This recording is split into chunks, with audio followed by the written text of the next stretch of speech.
మిత్రులకు నమస్కారం. మిత్రులారా, 2022లో భారత ప్రభుత్వం అండమాన్ నికోబార్ ఐలాండ్స్లోని నికోబార్ ఐలాండ్స్ సమూహంలోని సౌత్ ఈస్ట్ ఐలాండ్ అయిన గ్రేట్ నికోబార్ ఐలాండ్లో 72,000 కోట్లు పెట్టి ఒక అంతర్జాతీయ విమానాశ్రమము, ఒక ఇంటర్నేషనల్ కంటైనర్ ట్రాన్స్షిప్మెంట్ టెర్మినల్, సిబ్బంది నివాసాల నిమిత్తం township, gas and solar based power plant, ఒక మిలిటరీ బేస్ ఏర్పాటు చేయడానికి ప్రపోజల్స్ పెట్టింది. దీనిని 2023లో గ్రీన్ ట్రిబ్యునల్ సస్పెన్షన్ లో పెట్టింది. ఇప్పుడు గ్రీన్ ట్రిబ్యునల్ ఆ అనుమతిని ఇచ్చింది. ఎప్పుడైతే నికోబార్ ప్రాజెక్టుకి గ్రీన్ ట్రిబ్యునల్ పర్మిషన్ ఇచ్చిందో వెంటనే పర్యావరణవేత్తలు, దేశభక్తులు, కాంగ్రెస్ పార్టీలు ఇటువంటి వాళ్ళందరూ ఎగేసుకొచ్చి యుద్ధం ప్రకటించేశారు ఆ ఇష్యూ మీద. చూడండి, Indian express, strategic imperative and environment concern in great Nicobar project. ఇది చూడండి, SCIAM అట. Great Nicobar island is a Paradise in danger. Hindustan times, Congress demands suspension of environment clearance given to Nicobar project. The Hindu, నిజానికి ఇది anti Hindu. Congress demands withdrawal of clearances to great Nicobar infrastructure project. ఇది wire. దీని నాటకం ఇంకా variety. ఎవడో రిటైర్డ్ IAS ఉల్ఫాగాడిని తీసుకొచ్చి ఆడి చేత ఒక పిటిషన్ పెట్టించింది. Green clearances for Great Nicobar project violate constitutional regulations. Former IAS officer ఎవడో తోగడాగాడు. ఎవరో EAS శర్మ అంట. ఆయన ఏమంటాడంటే, అక్కడ క్లియరెన్స్ ఇచ్చే ముందు ఆ ఐలాండ్లో ఉన్న ట్రైబల్ కౌన్సిల్తో సరిగ్గా చర్చించలేదట.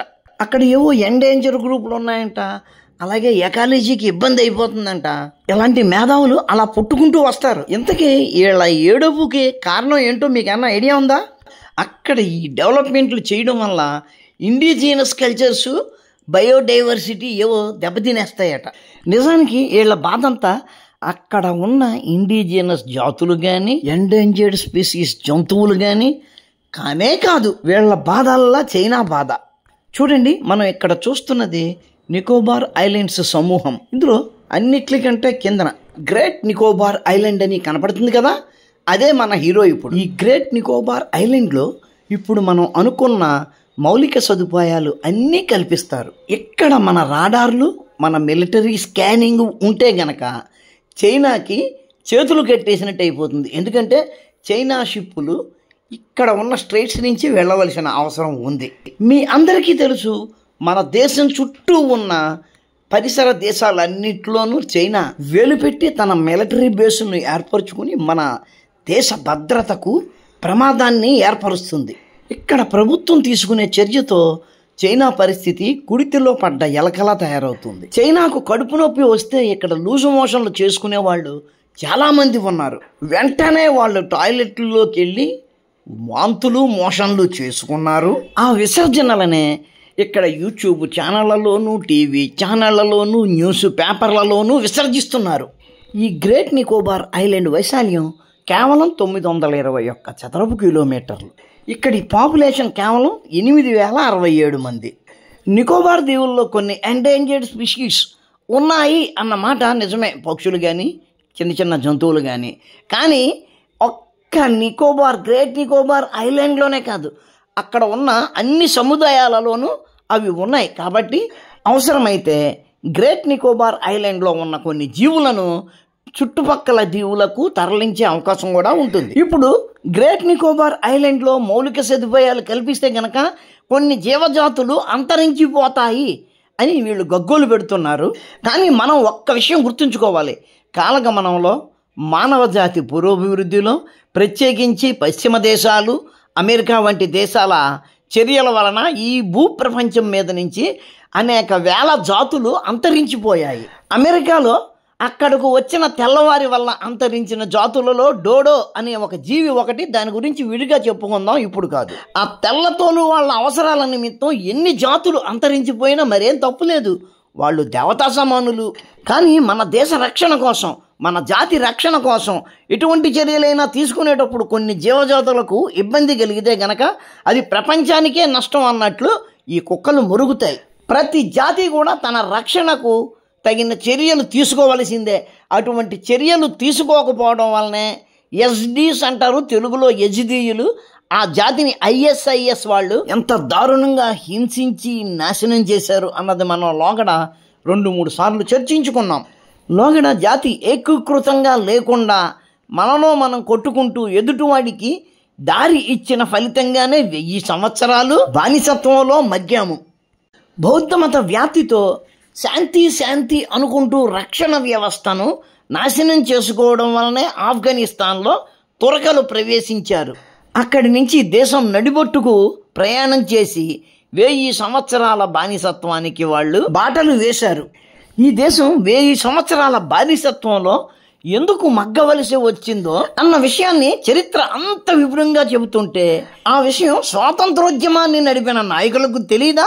ఆ స్వాతంత్రోద్యమాన్ని నడిపి దేశ అధికారాన్ని చేజిక్కించుకున్న నాయకులు ఆ చరిత్రను పరిగణనలోనికి తీసుకొనకుండా దేశ సరిహద్దులలో అనేక వీక్ పాయింట్స్ను కావాలని ఏర్పరిచారు.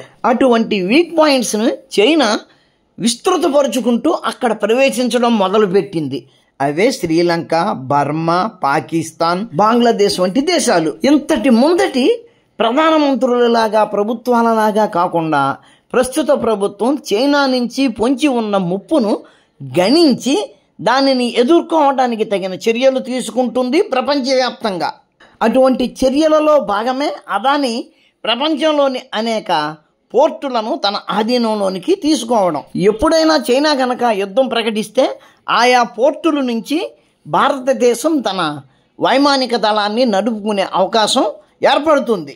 అటువంటి చర్యలలోని భాగంగానే గ్రేటర్ నికోబార్ ఐలాండ్లో ఈ రోజున ప్రభుత్వం మౌలిక వసతులు కల్పిస్తుంటే వీళ్లకు కడుపు నొప్పి వస్తుంది, విరోచనాలు వస్తున్నాయి, అన్ని రకాల అనారోగ్యాలు వస్తున్నాయి. నిజానికి వీళ్ళు చెబుతున్న ప్రత్యేక జీవజాతులు కేవలం గ్రేట్ నికోబార్ ఐలాండ్లోనే కాదు, అక్కడ ఉన్న అన్ని నికోబార్ ఐలాండ్లలో కూడా అవి విస్తరించి ఉన్నాయి. కాబట్టి వాటి జాతులు ఏ విధంగానూ అంతమయ్యే అవకాశం లేదు. అటువంటి చిన్ని చిన్ని విషయాలను దృష్టిలో పెట్టుకుని అక్కడ ఆ వసతుల కల్పనను ఆపివేస్తే గనక ఆ జాతులు లుప్తమవ్వకుండా రక్షించబడే అవకాశం ఉంటుందేమో కానీ ఈ మెయిన్లాండ్లో ఉన్న భరత జాతి అంతానికి మాత్రం అవకాశాలు ముందుగా ఉంటాయి.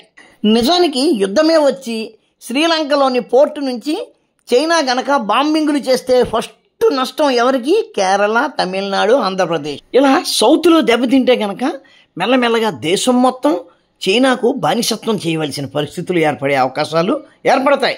పర్యావరణ పరిరక్షకులము అని చెప్పుకునే అమెరికా, చైనా, జార్జ్ సోరోస్ వంటి వారి పెయిడ్ ఆర్టిస్టులు ఎన్ని నాటకాలు ఆడినా, ఎన్ని కబుర్లు చేసినా, ఎన్ని ధర్నాలు, గోలలు, అల్లర్లు చేసినా సరే వారి చర్యలు పర్యావరణం కోసమో దేశ రక్షణ కోసమో కాదు, కేవలం China, America, George Soros, Pakistan వంటి భారత ద్వేషుల సేవలో మాత్రమే అని మనం గ్రహించాలి. కాబట్టి అక్కడ జరుగుతున్న నికోబార్ ప్రాజెక్టు 100% సక్సెస్ అవ్వాలని మనం కోరుకుందాం. మిత్రులారా, ఈ విషయం మీద మీ అభిప్రాయాలను దయచేసి కింది కామెంట్లలో చెప్పండి. అలాగే మీ దగ్గర సెలవు తీసుకునే ముందు చిన్న రిక్వెస్ట్. కోవికి కాదండి, ఫేమస్ అవ్వాలని కాదు, ఏదో బతుకు దొరుకుతుంది యూట్యూబ్ ద్వారాని. ప్లీజ్ అండి సబ్స్క్రైబ్ చేయండి, ప్లీజ్ అండి సబ్స్క్రైబ్ చేయండి, ప్లీజ్ అండి సబ్స్క్రైబ్ చేయండి. ఉంటాను మిత్రులారా. నమస్కారం. మతోన్మాదంపై రామబాణం.